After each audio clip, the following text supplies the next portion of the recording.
אוקיי, אז שלום לכולם, אז מי ששואל עכשיו, אנחנו לא, בסרטון הזה אנחנו לא נמשיך לגדול חדר בלי וי-פיי, אנחנו נעשה משהו אחר. אנחנו בסרטון הזה אנחנו נבזבז את כל הכסף שיש לי, אחרי שכבר קצת בזבזתי את כל הכסף שיש לי על סרג'. אוקיי, אז בואו נראה אם יש לי בכלל מה לקנות בסרג'. אוקיי. אז אני קונה את הגאדג'ט היחיד. וואי, לא חושבת שזה יהיה סרטון מהיר כל כך. אז יאללה, בואו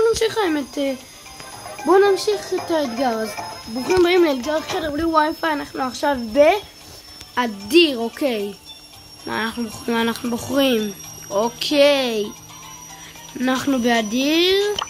נבחר את פרל. יאללה, כולם מוכנים? תגידו 3 פעמים איתי שוב פעם: עם ישראל חי, עם ישראל חי ועם ישראל חי.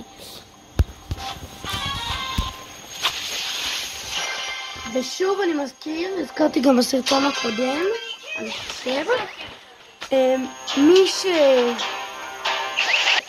וואי, נראה לי שהווי-פיי יהיה כאן.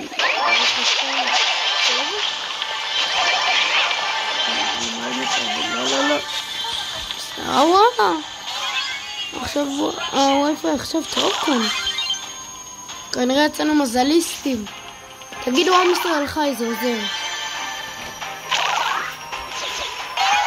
יאללה, כולם מוכנים? אני עכשיו לא.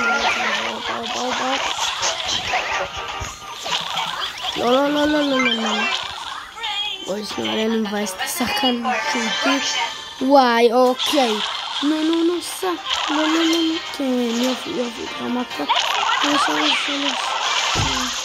יופי. מצוין.